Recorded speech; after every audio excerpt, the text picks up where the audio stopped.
Sejam bem-vindos ao Trechos do Tio Nico, um canal não oficial de vídeos exclusivos do Reverendo Augustus Nicodemus. Queridos irmãos, bom dia. Saudamos a todos com a paz do Senhor Jesus. Mais uma vez, nós vamos caminhar para a conclusão da nossa série de mensagens sobre depressão espiritual. Dessa feita, eu queria convidá-los a abrir a Escritura na primeira carta de Pedro, capítulo 4.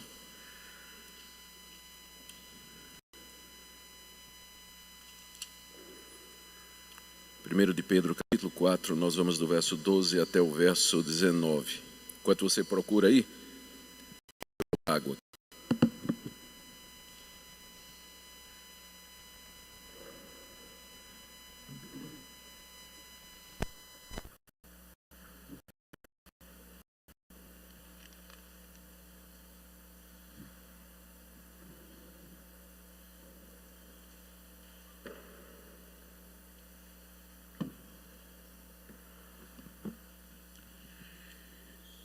Nosso plano era terminar nossa série hoje à noite, mas para não forçar muito a natureza, nós estamos encerrando agora pela manhã. Então, preciso ainda de forças, porque amanhã tenho 2 compromissos de pregação em Goiânia e na segunda-feira mais um em Recife. Então, tem que poupar o burrinho velho, né, que não aguenta muita coisa mais. Então, hoje nós vamos concluir com a primeira carta de Pedro, capítulo 4, de 12 a 19. Amados, não estranheis o fogo ardente que surge no meio de vós, destinado a provar-vos, como se alguma coisa extraordinária vos estivesse acontecendo.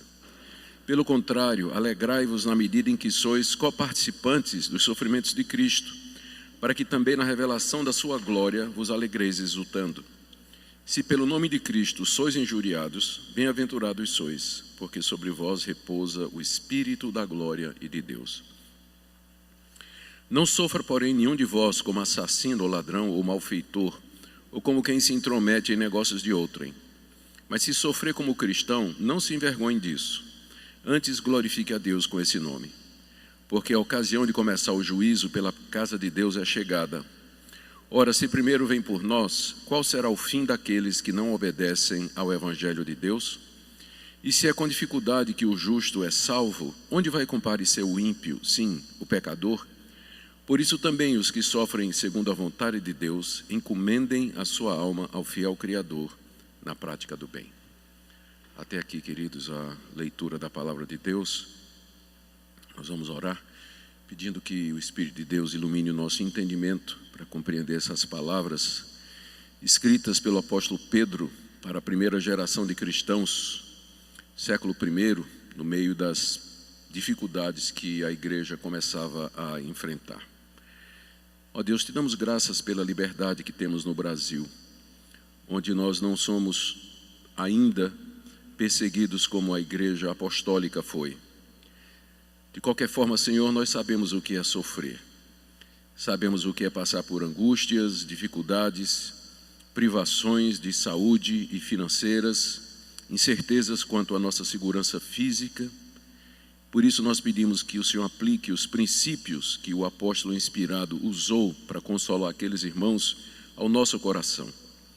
Nos ajuda a saber sofrer como cristãos no meio dessa geração, para que em tudo nós possamos te dar graças e almejar mais e mais as bênçãos que o Senhor nos prometeu.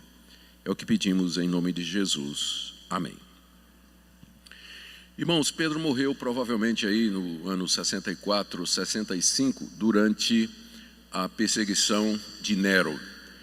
Nero foi o primeiro imperador a promover uma perseguição oficial contra o cristianismo. Até então, quem perseguia os cristãos eram os judeus. O livro de Atos nos traz muitas provas disso. E a sociedade em geral, que considerava os cristãos como seres muito estranhos, já que eles não participavam dos festivais e nem na vida devassa que caracterizava a sociedade daquela época. A perseguição oficial do Império Romano começa com Nero, quando ele busca um bode expiatório para o incêndio de Roma. Alguns suspeitam que Nero queria construir uma cidade em sua homenagem, chamada Nerópolis, mas Roma estava no caminho que era a cidade mais esplendorosa, mais bonita, era a capital do império.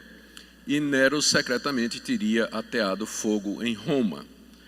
Quando começou-se a desconfiar de que Nero era o autor do incêndio de Roma, então ele rapidamente procurou um grupo onde colocar a culpa e encontrou os cristãos. Os cristãos não adoravam o imperador, os cristãos não seguiam os deuses da sociedade, os cristãos falavam de Cristo como sendo o Senhor, os cristãos preferiam morrer a queimar incenso ao imperador. Era o grupo ideal para levar a culpa pela rebelião de tentar incendiar a capital do império. E aí então, por volta de 64, 65, começa a perseguição, e foi nela que Pedro morreu. Foi nessa mesma perseguição que o apóstolo Paulo também vai morrer por volta do ano 67, decapitado na Via Ápia por ordem de Nero. Mas quando essa carta então foi escrita, não se trata ainda da perseguição oficial do Império Romano. Os cristãos estavam sendo perseguidos pelos judeus, pela sociedade em geral, pelos vizinhos, pelos colegas de trabalho, enfim, por toda aquela cultura para a qual o cristianismo soava como uma coisa muito estranha. E de fato os cristãos pareciam muito estranhos para a mentalidade pagã. Eu já disse que eles não adorariam o imperador, porque para eles somente Cristo era o Senhor. Na mentalidade pagã, na religião greco-romana, o imperador era o filho dos deuses. E todo mundo prestava algum tipo de veneração ou homenagem ao imperador. O cristão não fazia isso. Além do mais, os cristãos tinham uma forma de viver que contrastava com a frouxidão dos costumes daquela época, tanto na área sexual quanto na área da honestidade e assim por diante. E corria boatos a respeito dos cristãos, coisas estranhas do tipo assim, que eles se reuniam uma vez por semana em um lugar fechado para comer a carne e beber o sangue de alguém. Então eram essas ideias que eram difundidas a respeito dos cristãos. Era a ceia do Senhor, não é? Só que a mentalidade pagã não entendia isso aí. Então, ser cristão naquela época significava estar disposto a passar por todo tipo de represália, incompreensão, injúria, calúnia, insultos, mentiras, perseguições físicas, perda de bens, arrestamento das propriedades, prisão e às vezes até tortura e, nos casos mais extremos, quando começou a perseguição dos romanos, a morte. Então, ser cristão no primeiro século não estava na moda como é hoje, não é?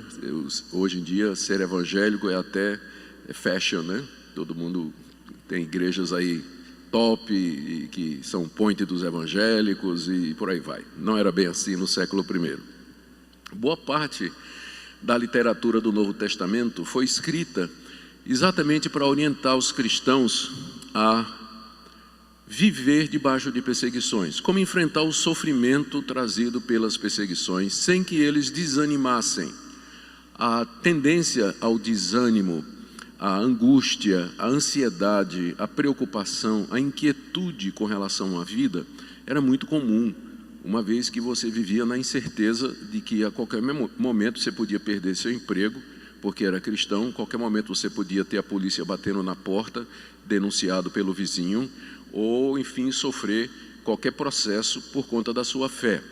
Então os cristãos precisavam de consolo, eles precisavam saber de que maneira olhar para aquelas perseguições, para que eles não desanimassem e para que eles não vivessem uma vida de ansiedade, de inquietude e de sofrimento. Em outras palavras, deprimidos, não é? Como a gente tem falado aqui.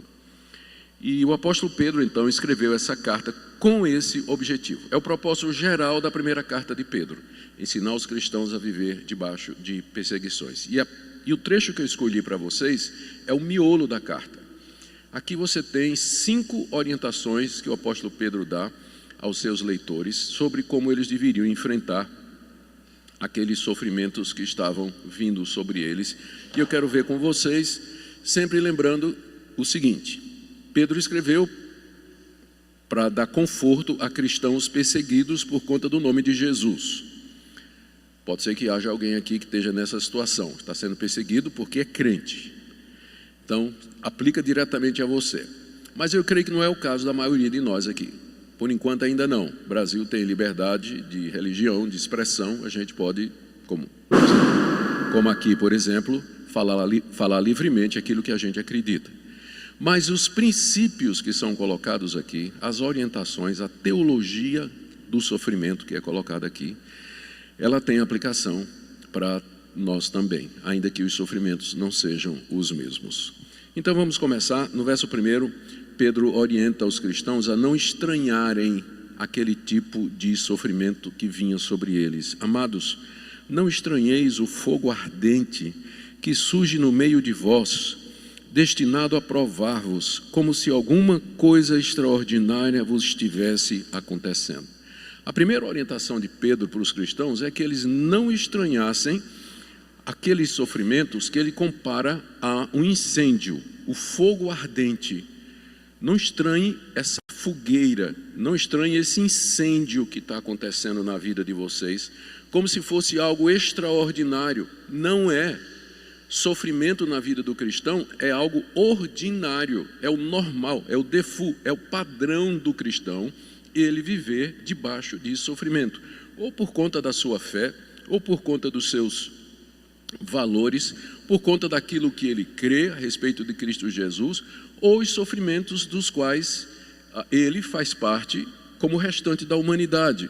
Doença, problema financeiro, medo de pandemia, velhice, enfim, tudo aquilo que traz sofrimento. Então, é normal, não tem nada extraordinário. Quando o crente sofre, isso não é nada extraordinário, do tipo assim, Deus, quando eu me converti, quando eu aceitei o Evangelho, eu aceitei pensando que minha vida ia melhorar. Eu aceitei Cristo pensando que aí então eu ia melhorar de trabalho, eu ia ter um aumento no meu salário, ia comprar um carro do ano, ia comprar um apartamento para minha família, não ia mais viver de aluguel. Muita gente entra hoje no cristianismo atendendo a esse apelo do falso evangelho da teologia da prosperidade. Portanto, quando o sofrimento bate na porta, eles estranham. Eles dizem, mas peraí, isso aqui então foi propaganda enganosa. E de fato é. Muitas igrejas pregam um evangelho hoje que é propaganda enganosa. Deus não prometeu nunca aos seus, aqueles que crescem no seu Filho Jesus, que eles teriam uma vida aqui nesse mundo isenta de dificuldade, isenta de perseguição, isenta de sofrimento e de grandes provações e tribulações. Não tem nada na Bíblia prometendo isso. O que Deus promete é que Ele vai estar conosco no meio de tudo isso. E há outras promessas que eu vou falar daqui a pouco. Mas, portanto, primeira atitude que você deve ter é você não estranhar, não ficar surpreso com esse fogo ardente. A própria figura que Pedro usa aqui já nos diz por que nós não deveríamos ficar surpresos. Ele diz que esse fogo ardente surge no meio de nós, destinado a nos provar. Ele está usando a linguagem conhecida daquela época do ourives, da purificação do ouro. O ouro recolhido ou colhido no seu estado bruto, ele era submetido a altas temperaturas numa fornalha, em que os objetos impuros eram dissolvidos em temperaturas diferentes, de forma que no final o ouro estava depurado das substâncias impuras que faziam parte ou que estavam embutidas nele no seu estado natural. A fornalha tinha como objetivo depurar o ouro. Da mesma forma, essa é a figura que Pedro está usando aqui. Não estranhe o fogo ardente, porque o alvo de Deus é depurar a sua fé. E a depuração da fé é através do fogo do sofrimento. É quando você está sofrendo que a sua fé vai se verificar autêntica ou não. Você de fato crê em Deus, você de fato depende de Deus, você entende o que é que Deus está fazendo, você ama a Deus ou quer a Deus pelo que Deus pode lhe dar ou pelo que Deus é. As provações depuram a nossa fé. Por isso não tem nada de extraordinário acontecendo quando você está sofrendo, porque esse é o processo ordinário pelo qual Deus nos santifica. Esse é o processo normal pelo qual Ele nos faz crescer. Essa é a primeira orientação de Pedro. Vamos para a segunda no verso 13, que é a atitude contrária.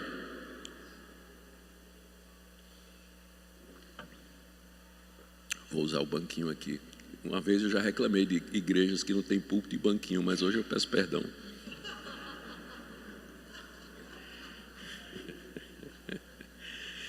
Tem umas igrejas, né, que não tem púlpito, né? O pastor fica no banquinho, andando de um lado para o outro, contando historinha, mas hoje eu vou pedir perdão para eles. Por tudo que eu falei mal deles, eu vou usar o banquinho aqui.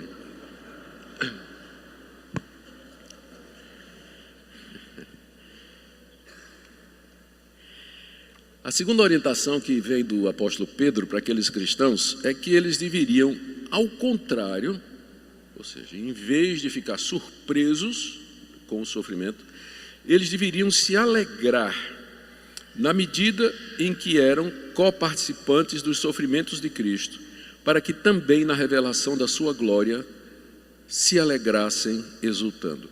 O que Pedro está querendo aqui que eles entendam é que se eles sofrerem por causa de Cristo, eles também vão participar da glória de Cristo quando Cristo se revelar. Isso é um ponto muito simples do Evangelho. Nós podemos dizer, em essência, que ser cristãos é estarmos unidos a Jesus. É o que a gente chama em teologia da união mística do crente com Cristo. Mística aqui não é místico no sentido mundano, mas espiritual. Existe uma união espiritual entre nós e Cristo. Essa união se dá na morte de Cristo. Quando Cristo morreu, nós morremos com Ele, por isso nossos pecados foram perdoados.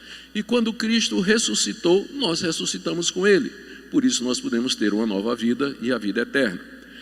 Logo, se nós sofrermos por Cristo, isso é um sinal de que nós vamos participar da glória futura de Cristo. E saber isso, então, deveria ser motivo de alegria. Dizer assim, eu estou sofrendo porque eu sou de Cristo. E isso é uma prova de que eu vou participar da glória futura de Cristo.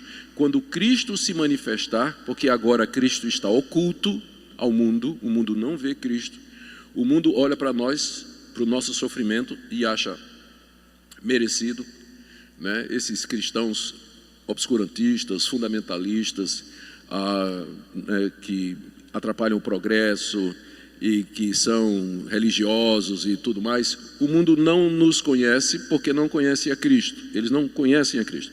Mas um dia Cristo vai se manifestar na sua segunda vinda e Ele virá em glória, todo olho verá, e aí nós, os que sofremos com Ele, estaremos ao lado dele, estaremos glorificados ao lado dele.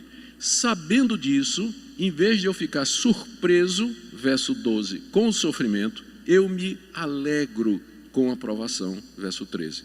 Vou ler de novo. Pelo contrário, alegrai-vos na medida em que sois coparticipantes dos sofrimentos de Cristo, para que também na revelação da sua glória vos alegreis exultando. A nossa alegria maior, que é inclusive chamada aqui de exultação, ela vai acontecer na vinda do Senhor Jesus. Uma alegria indizível e cheia de glória, que ultrapassa toda descrição. Eu falei disso na minha primeira palavra nessa série, não é? Quando o apóstolo Paulo fala da paz de Deus que excede todo entendimento.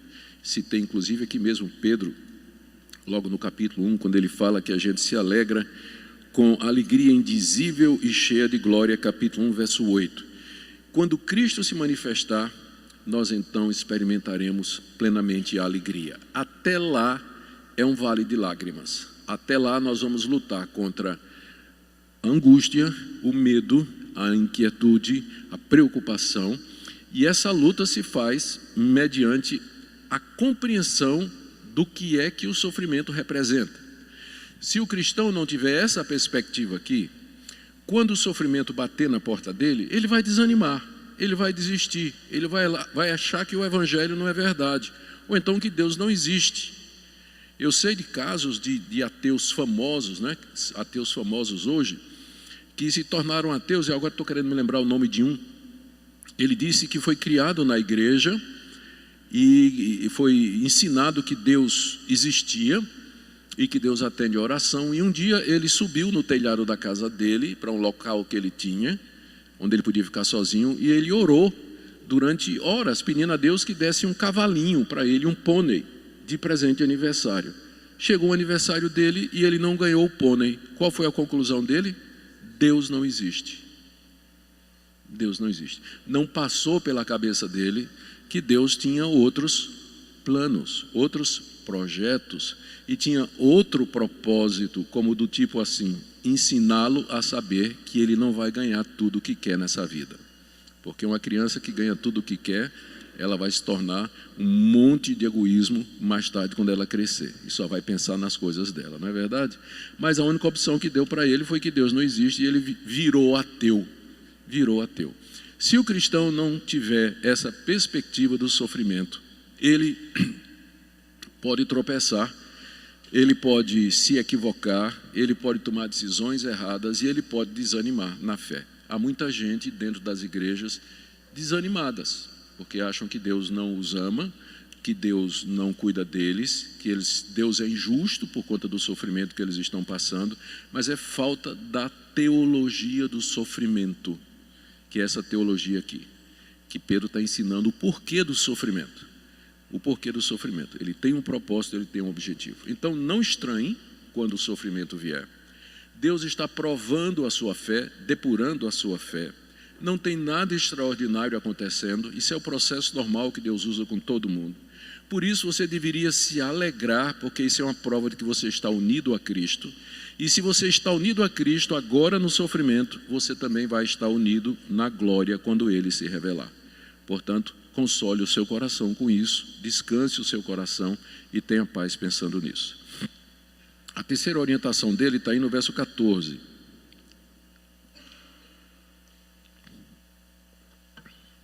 É a respeito de sermos felizes porque somos injuriados. Como eu disse, a essa altura, quando a carta foi escrita, ainda não tinha a perseguição oficial do Império Romano, que incluía a prisão, tortura e morte.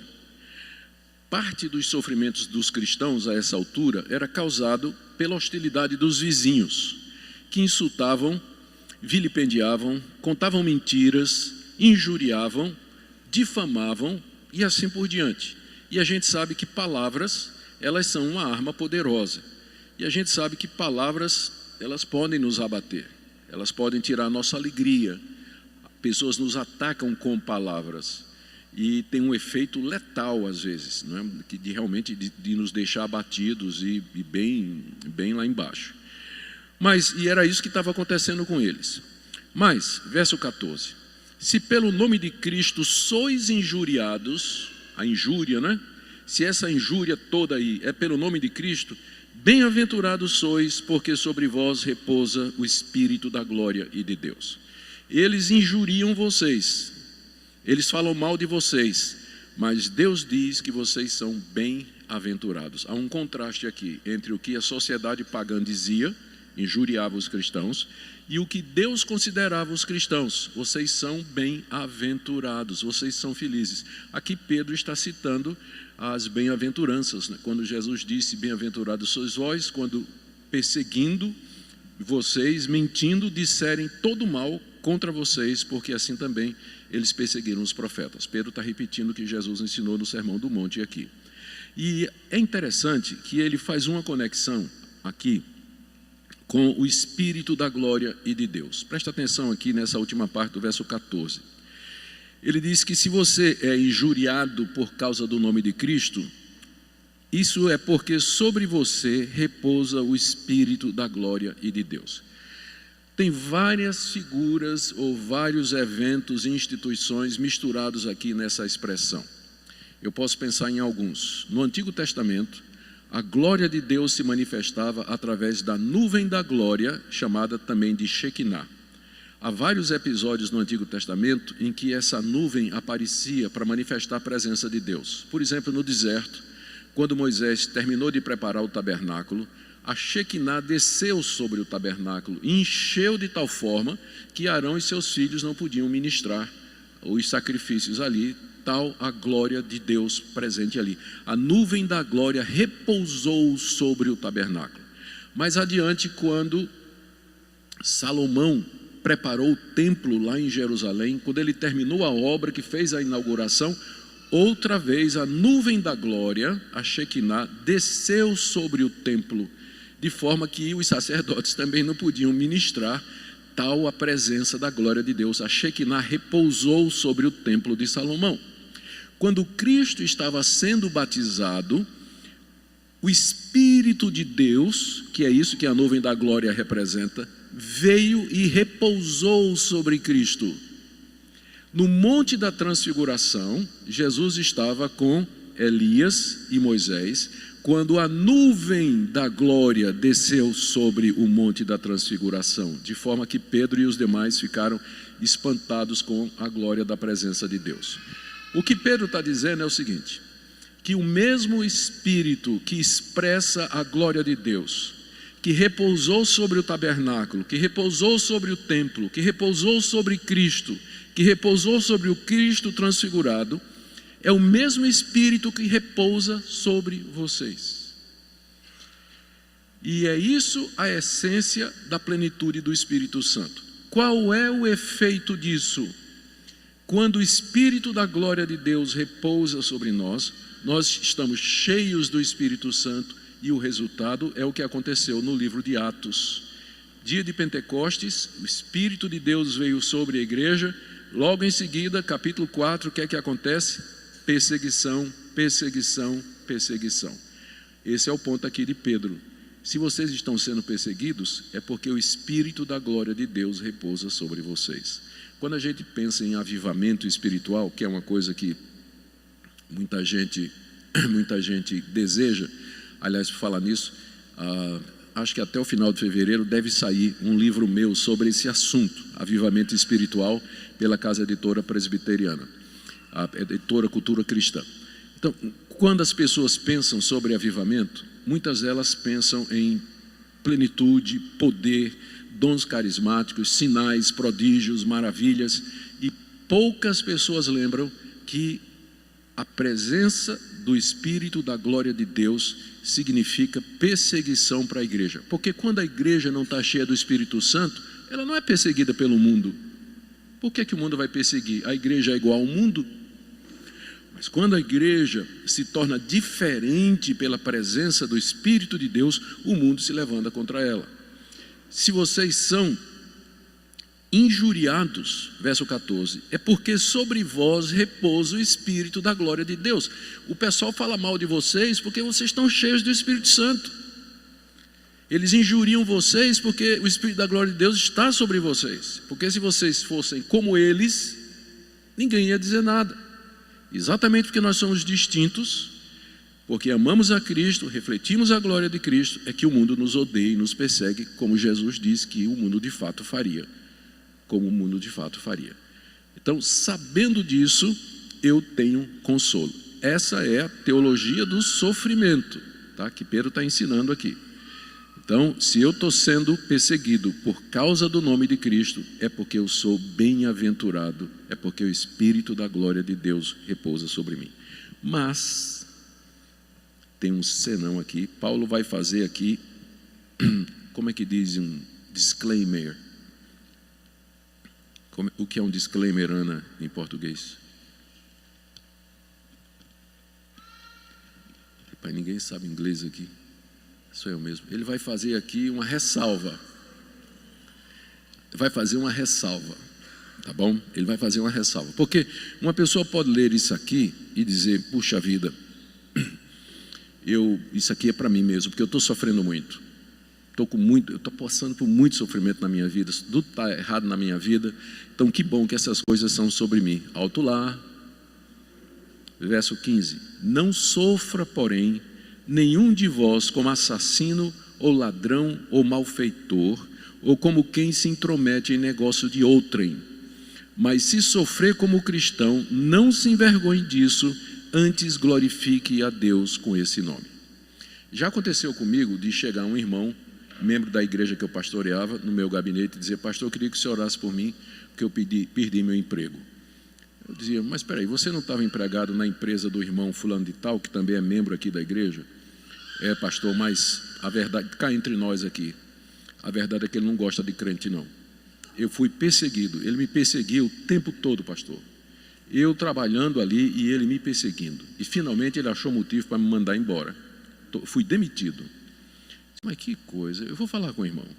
Aí chamei o empresário. Disse, meu irmão, é verdade, você demitiu o irmão, fulano de tal? Disse, pastor, era o pior empregado que eu tinha. O cara chegava atrasado, não dava conta do recado, pegava o tempo aqui da empresa para ficar lendo Bíblia, compartilhando no WhatsApp, figurinha para os irmãos e tudo, o tempo todo. Era o pior empregado que eu tinha.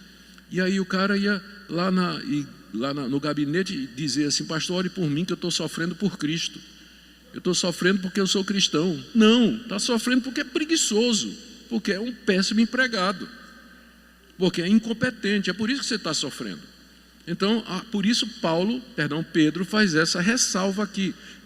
O que eu estou dizendo, Pedro está falando aqui, se aplica aos sofrimentos legítimos, ou seja, porque você está sofrendo porque você está fazendo a coisa certa. Não sofra, porém, nenhum de vós como assassino, ladrão ou malfeitor, ou como quem se intromete em negócio alheio. Aí você vê isso aqui e diz, pronto, isso aqui eu estou salvo, pastor, porque eu não sou assassino, eu não sou ladrão, nem sou malfeitor. Essas 3 categorias eram crimes na lei romana. E havia legislação suficiente para processar, prender, em alguns casos até condenar à morte quem cometesse uma dessas 3 coisas aqui. Havia penas pesadas no Império Romano para quem fosse assassino, ladrão ou malfeitor. Aí você diz, pastor, disso aí eu estou livre. Mas o versículo não acabou não, irmão. Está dizendo aí, ou como quem se mete na vida dos outros. Porque se tem um povinho que se mete na vida dos outros, é o evangélico. Não é verdade? Pense num povo que gosta de se meter na vida dos outros. Tem opinião sobre tudo. Nas redes sociais nem se fala, né? Então, e às vezes vem a rebordosa. Porque se você diz o que você quer, você vai ouvir o que você não quer. Aí vai chorar nos pés do pastor. Estou sendo perseguido no WhatsApp, estou sendo perseguido nas redes sociais, estou sendo perseguido na minha família. É porque você está metendo o nariz aonde você não devia. Você perdeu o senso de proporção. Você não está agindo com sabedoria. Pedro está dizendo que nenhum de nós sofra por causa disso. Agora, é claro, eu sei que boa parte dos sofrimentos, ou uma parte dos sofrimentos que a gente tem nessa vida, é porque a gente fez alguma coisa errada. A gente distratou alguém, a gente tomou uma decisão errada, a gente escolheu um caminho que mais tarde a gente viu que não era o caminho certo. Isso trouxe consequências e sofrimento. Não quer dizer que a teologia do sofrimento não se aplique, mas só que nesse caso você vai ter que se arrepender, você vai ter que reconhecer diante de Deus, pedir o perdão dele e o consolo dele para a sua vida. E o consolo dele para a sua vida. Se você sofrer como cristão, verso 16, não se envergonhe disso. Antes glorifique a Deus com esse nome. Se você sofre porque é cristão, não fique com vergonha. Você, jovem, que está na universidade e que está sofrendo porque você crê que a Bíblia é a palavra de Deus, está sofrendo porque os seus amigos fazem bullying com você porque você ainda é virgem, que ficam zoando com você porque você não sai para as baladas e para encher a cara com eles no barzinho da esquina. Se você sofre bullying, perseguição, zombaria e zoeira dos seus amigos, por amor de Cristo, isso não é motivo de vergonha. Pelo contrário, glorifique a Deus com esse nome e diga, Senhor, que privilégio que eu posso sofrer pelo nome de Cristo e pelas verdades que Cristo ensinou aqui, pelas verdades que Cristo me ensinou. O jovem cristão, e não só o jovem, o cristão em geral, ele não deveria se envergonhar se ele está sofrendo por amor de Jesus Cristo, mas se assegure de que você está de fato sofrendo por causa de Cristo. Se assegure que você está sofrendo por isso, porque às vezes a gente confunde os sofrimentos porque a gente fez uma coisa errada com o sofrer por ser cristão. Se você de fato está seguro que seu sofrimento é por causa de Cristo, glória a Deus por isso. Deus achou você digno de sofrer pelo nome dele. Não se abata, não fique deprimido, não fique ansioso, não fique angustiado, mas dê glória a Deus por isso e permaneça nisso que ele está falando. Vamos para o quinto ponto aqui, que é o verso 17. E eu quero começar contando uma história.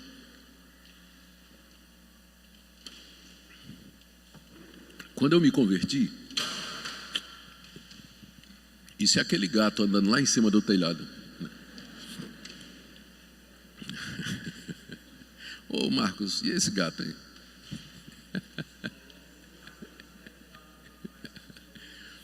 Sem dúvida.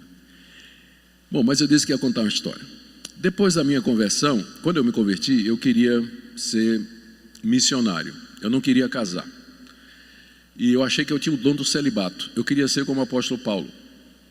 Queria pregar o evangelho. Tanto é que eu deixei meu curso de engenharia na Universidade Federal, meu emprego na prefeitura. Comecei a pregar o evangelho no interior de Pernambuco, entre os pescadores na cidade de Olinda. E achava que não ia casar. Eu queria viver como o apóstolo Paulo. Eu achava que eu tinha o dom do celibato, até que um dia eu vi a Minca. Aí na hora eu descobri que eu não tinha o dom do celibato. Foi na hora que eu olhei para ela, eu disse: eu não tenho realmente o dom do celibato. E quando eu descobri que o pai dela era o reitor do seminário onde eu estava indo para estudar, aí é que ficou melhor ainda, né? Melhor ainda. E o pai dela, no primeiro ano, sabendo que eu estava querendo namorar com ela, o pai dela me chamou no quarto dele, no escritório, e disse: meu filho, eu queria que você lesse aquilo que está ali no canto da parede. Eu olhei assim, tinha um quadro, tamanho de um cartão de crédito, mais ou menos, de um celular, pendurado a mais ou menos um palmo do chão. Eu sou altão, né? Não tinha como ler. Aí eu me ajoelhei para ler. Quando eu ajoelhei, estava escrito, era o versículo de Gálatas 2:20, não eu, mas Cristo. E o eu era um homem assim, bem endurecido, né? Bem, as costas bem retas, assim, indicando arrogância. E o Cristo era as costas de um homem envergado, curvado, prostrado diante de Deus. Então, não eu, mas Cristo. Enquanto eu estava ali, curvado, lendo aquilo, ele veio por trás, colocou a mão sobre minha cabeça e diz: ó Deus, aqui está teu servo, curvado diante de ti, humilhado diante de ti, abençoa, não é? Aí ele chamou e disse assim: Augustus, eu quero que você entenda uma coisa. Não estranhe o ardente fogo de provação que vier sobre você esses 4 anos de seminário, porque eu vou lhe tratar com muito mais dureza do que os demais alunos do seminário, para que ninguém diga que eu estou facilitando a sua vida porque você é meu genro. Então eu vou tratar você com muito mais rigor. Dito e feito. Foram 4 anos de incêndio profundo, né? Incêndio profundo aqui, mas valeram a pena, valeram a pena. É isso que Pedro está dizendo aqui, ó, no verso 17. Porque a ocasião de começar o juízo pela casa de Deus é chegada. Ora, se primeiro vem por nós, qual será o fim daqueles que não obedecem ao evangelho de Deus? E se é com dificuldade que o justo é salvo, onde vai comparecer o ímpio, sim, o pecador? Aqui é outro ponto da teologia do sofrimento. Por incrível que pareça, Deus permite que os seus filhos aqui nesse mundo sofram mais do que os ímpios, para que no dia do juízo ninguém acuse Deus de preferência, dizendo assim: olha, os crentes também são pecadores, são hipócritas, eles cometeram uma série de pecados, mas o Senhor aliviou para eles, e eu, porque eu não creio em Jesus Cristo, o Senhor me tornou a minha vida um inferno. Então Deus não vai dar brecha para que ninguém questione a justiça dele no dia do juízo. Por isso, meu irmão, é pauleira aqui, é quebradeira. Deus começa o juízo pela casa dele, começa conosco. A vida do crente é muito mais sofrida e doída do que a vida do ímpio. É fácil, você acha que não é não? Por exemplo, se sua filha aparecer grávida, para o ímpio isso não é problema, mas para o crente é. Porque lá vem, né, já vem, aborta, não aborta, casa, não casa, a empresa não está dando certo. E aí, será que não tem um jeitinho de diminuir pagamento de imposto? Será que não tem um jeitinho de... né? O crente não pode fazer determinadas coisas. Para o ímpio, não. O ímpio que não tem valores morais, essas questões se resolvem com toda facilidade. Mas para o crente, tudo na vida é difícil. porque ele tem um conjunto de valores que é diferente do mundo. E ele anda de uma forma distinta do mundo. Eu fico pensando, por exemplo, nos juízes, nos procuradores, nos donos de cartório, com o avanço dessa ideologia de gênero. Aqueles que não têm valores cristãos não tem problema nenhum. Mas o cristão, ele tá com problema. Eu imagino os psicólogos cristãos, quando vão encontrar pessoas com problema de identidade de gênero, sabendo o que é que a categoria proíbe que se trate, né? A cura gay, proíbe. Como é que... Eu imagino, então, sofre muito mais. Claro que sofre muito mais. Nós temos muito mais dificuldade nesse mundo, porque o mundo conhece os que são seus, mas nós não somos do mundo. Por isso o juízo de Deus, ele começa com a sua própria casa. Começa conosco. Então não espante com o sofrimento. Bom, eu não estou querendo espantar nenhum de vocês, mas ainda dá tempo de cair fora, né? Porque se você entrou no cristianismo pensando que era alguma coisa, né, minha vida vai ser uma coisa maravilhosa, sem problemas e tudo mais, quem pregou esse evangelho para você te enganou, desculpa dizer, né? Porque o evangelho é esse aqui, é a teologia do sofrimento, ou a teologia da cruz, como chamava Martinho Lutero, em contraste à teologia da glória ensinada pelo catolicismo romano. É a teologia da cruz, tomar a cruz e seguir a Jesus Cristo. Se é com dificuldade que o justo é salvo, onde vai comparecer o ímpio, o pecador? Quando ele diz aqui é com dificuldade, ele quer dizer, se é com muito sofrimento que o justo é salvo, o justo aqui é aquele que é justificado pela graça de Deus, onde vai comparecer no dia do juízo? Que lugar o ímpio vai ter diante de Deus para argumentar em seu favor?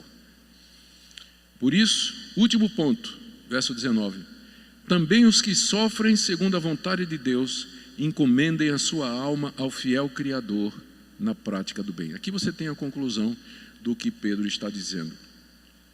Por isso, à luz de tudo isso que foi dito, vocês que estão sofrendo segundo a vontade de Deus, e aqui é um dos versículos que a gente tem que nos lembram de que o sofrimento às vezes vem de Deus, sim, é Deus. Se nos toca, é porque Deus permitiu, quis, decretou, determinou, usa o termo que você quiser. Mas nada nos toca se não for a vontade de Deus, como está dizendo aqui, os que sofrem segundo a vontade de Deus. Às vezes a vontade de Deus é que você sofra mesmo, como Ele quis com seu filho. Pai, se possível, passa de mim esse cálice, mas não seja feita a minha vontade, e sim a tua. E prevaleceu a vontade do Pai. Prevaleceu a vontade do Pai. Então, o sofrimento, com frequência, é a vontade de Deus para nós. E nós podemos olhar para Ele à luz de todos esses pontos que foram esclarecidos pelo apóstolo Pedro aqui. Então, sabendo disso, eu encomendo a minha alma aqui é vida, eu entrego a minha vida ao fiel Criador na prática do bem. Pedro chama Deus de fiel Criador de propósito. Criador porque Ele tem todo o poder para fazer nosso sofrimento terminar, ou ir até um ponto, e fiel porque Ele tem um pacto conosco, Ele vai nos salvar no meio de todo esse sofrimento, Ele não vai quebrar a aliança dEle conosco, Ele é o fiel Criador. Por isso nós podemos descansar a nossa vida nas mãos dEle, praticando o bem. Eu gosto da maneira como Pedro termina aqui, porque é uma coisa prática, não é?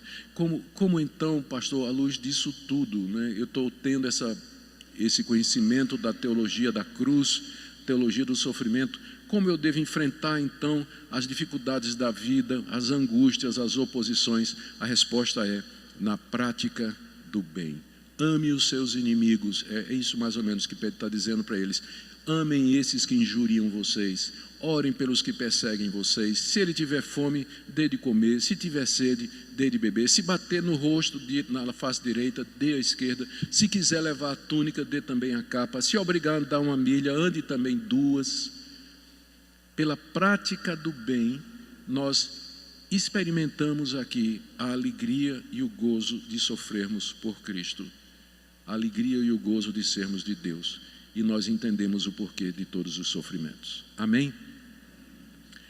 Ó Deus querido, nós pedimos que o Senhor nos ajude a colocar isso em prática, a que nós, pela prática do bem, nós emudeçamos aqueles que nos perseguem, que não gostam de nós.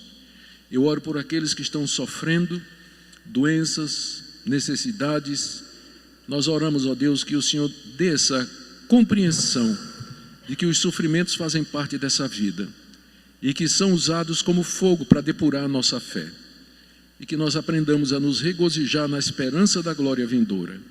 Abençoa teu povo aqui presente,